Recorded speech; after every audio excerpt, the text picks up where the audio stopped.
Tudor Dixon's dangerous budget plan could slash up to $500 million from state police across Michigan. The Michigan Association of Police Organizations says Dixon's approach would have a devastating impact on police budgets, leaving law enforcement crippled.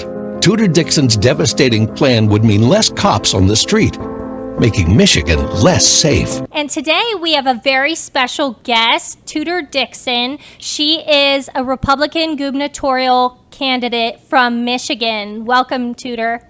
What do you have to say? Thanks for having me. What do you have to say in response to this ad that PAC said?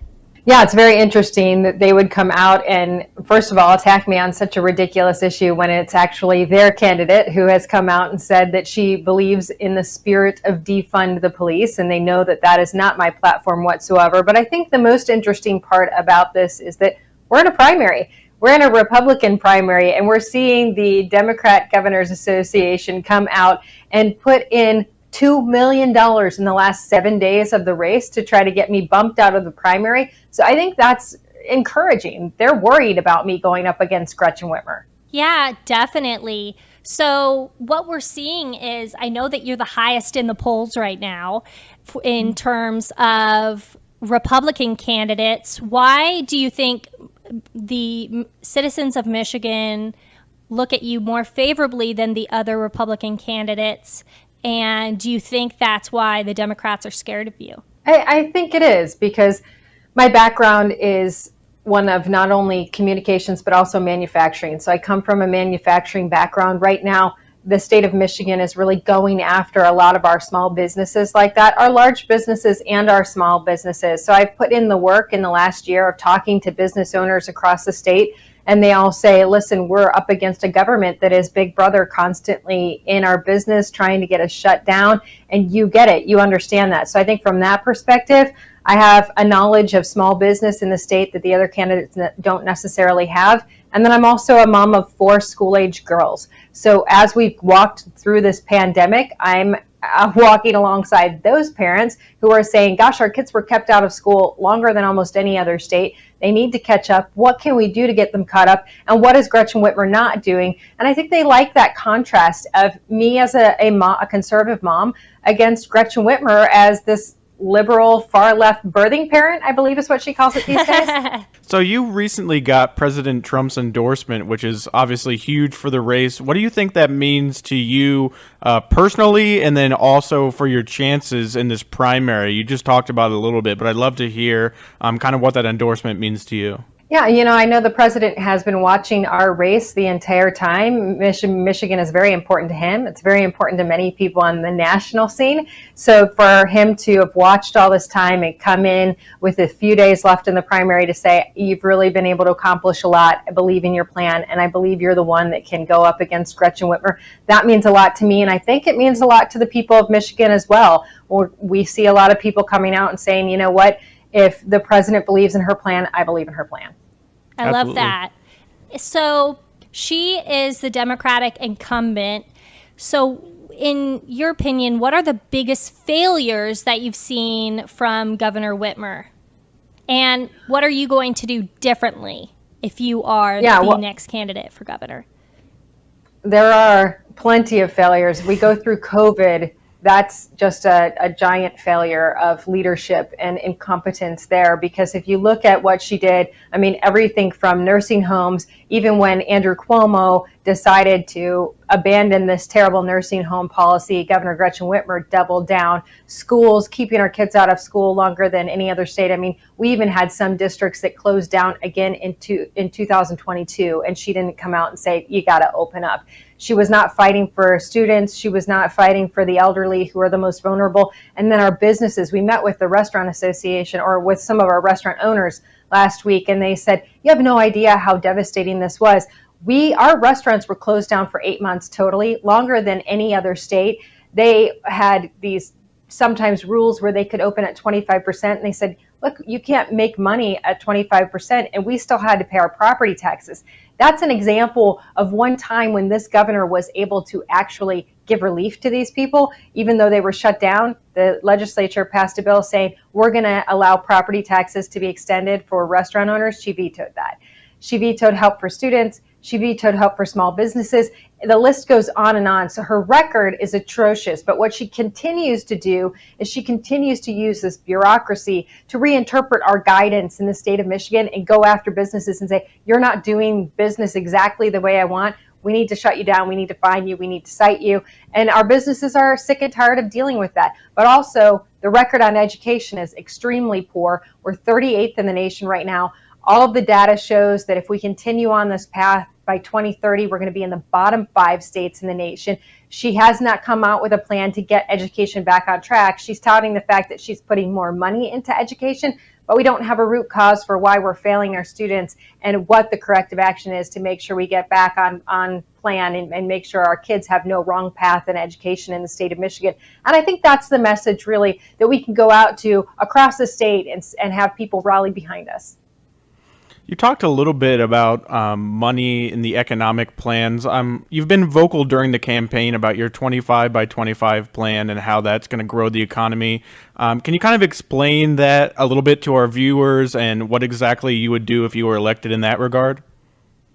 Yeah, well, we want to make sure that it is affordable to live here. So we have talked about the income tax. The legislature has already offered her 2 reductions in income tax that they've worked through the budget, not affecting any type of policing. They've worked through the budget to reduce the income tax, and she's vetoed both of those. So we know that's an option right away to help people in Michigan, to help them get more money back into their pockets. But another one is reducing regulation by 40% over the next 4 years and helping businesses to expand and be able to expand quickly based on the fact that there'll be fewer regulations. And when people get concerned about that, we have some pretty harsh regulations on businesses and business owners right now. We have a woman who has a hair braiding company or a hair braiding shop, and she wants to be able to wash hair, but she hasn't gone through the licensing process. She hasn't been able to pay the money to go through that. And because of that, she has to turn customers away. But that's a situation where I'm pretty sure we all know how to wash hair. So why are we making it so difficult for our entrepreneurs to start up their businesses and be successful?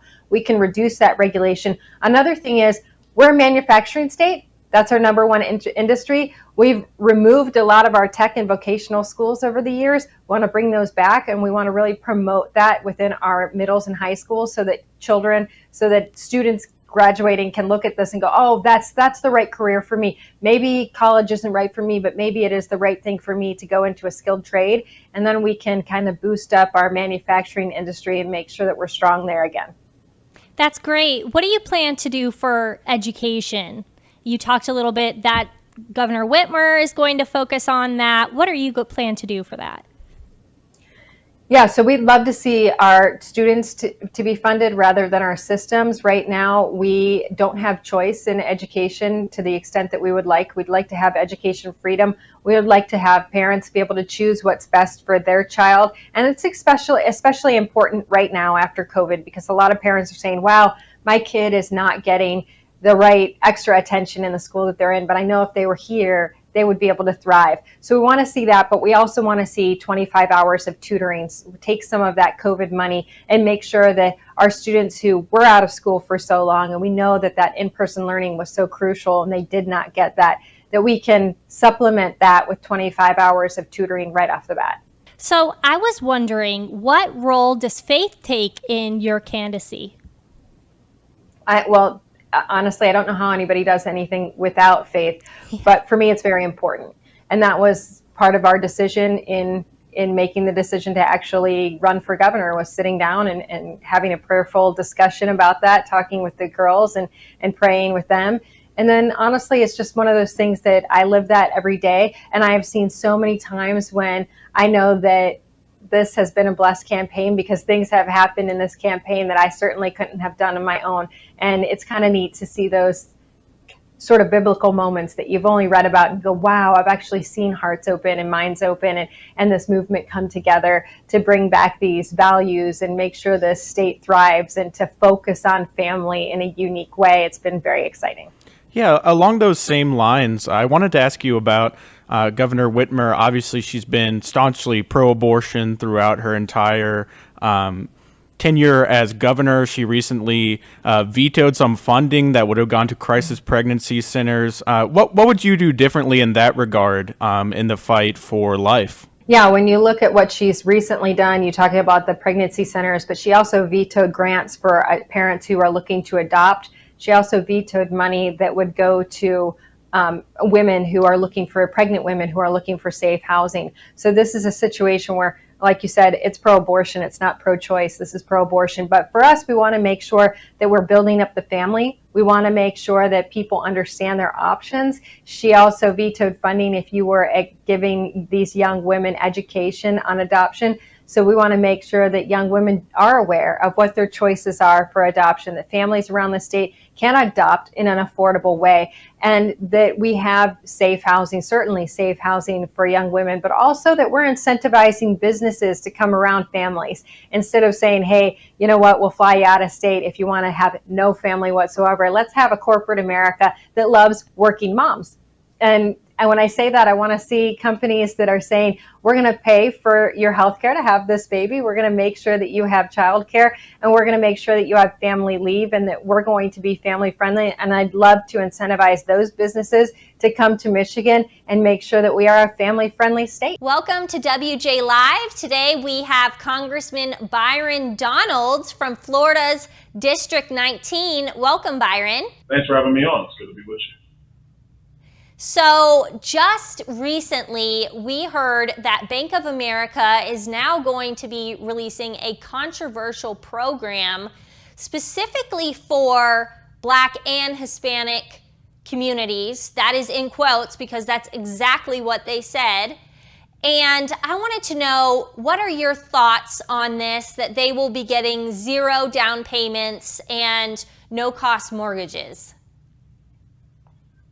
Well, I mean, look, at first blush, my concern is those are the same types of mortgages that led to the housing collapse back in 2008, 2009.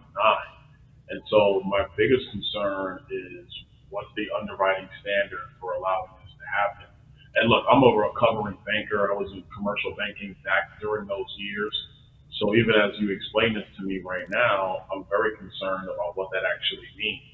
Like, I know that people are struggling to get housing. People are even struggling to figure out how they're going to afford housing. But lending policies like that are simply not the way. We've already seen what that has done once. And my concern is it would lead to the same issues again. How do you feel being endorsed by President Trump, and why do you think he chose you? Well, I think it's an honor. I think that President Trump's recognized, how I've done the job and how I've gone about my business. And, he basically was like, you know what, this is the guy that needs to stay where he is and he endorsed me for reelection. So it's really an honor. Glad to see that he thinks so highly of me. But for me, the mission doesn't continue. The job's not done. And so we're just going to keep working hard and keep fighting to make sure that we get the policies in place that get our country get our country back on track, number one, and then number two, allows our country to flourish and continue to be the best country in the world. Biden just mentioned using a tactical fighter jet, F-15, in a speech recently. Do you think that he is declaring war on the 74 million Americans that voted for Trump? I think in terms of political war, yeah, he's been doing that. But I think in terms of his rhetoric, I think his rhetoric is outrageous. For somebody who loves to try to blame Republicans as needed to be more responsible with their language, Joe Biden is never responsible with his. So his comments were ridiculous and they were outrageous. And frankly, this is the same gas-prone, terrible messaging from Joe Biden. Nothing new. He's done this his entire political career. And so I don't want to just push it aside as a nothing burger. Like, it matters because you have the president of the United States who literally doesn't even know how to talk about the Second Amendment, whether you're for it or against it. So bring up F-15s, I mean, that's just ludicrous and it's stupid. I don't know what the man is talking about. But listen, I love when he goes out and gives these speeches because it demonstrates to the American people that the current occupant of the White House is not with us. There was recently a poll that came out from Alliance for Youth, and it showed that 56% of young Black voters will be voting Democrat, and the rest 30% will be voting Republican. How can we continue to win the hearts and minds of young Black voters? Well, I think you just got to engage, and I think it's not just young Black voters; it's young voters in general. You have to engage young people. I think the days of just saying, "Oh, we'll just focus on senior citizens," and people who are, later on with kids. I'm not saying you ignore those voting groups, but young voters vote. They're going to be voting more. I think we have to explain to them the beauty of free market capitalism, of a limited federal government, and what that means for real opportunities in the United States. I think what you're seeing with younger Black voters voting Republican is they've grown up in an America where they are free to choose and to be who they want to be. But if you have a heavy-handed government always bringing rules that make no sense, it actually stops opportunity. It halts the ability to achieve the American dream. I think that you have young Black voters who are seeing that, and I think that as long as Republicans continue to engage these communities, you're going to see these trends continue more and more. Thank you so much for joining us, and I hope that you can come back again either before or after the general election. Sure, anytime. Thank you for joining WJ Live.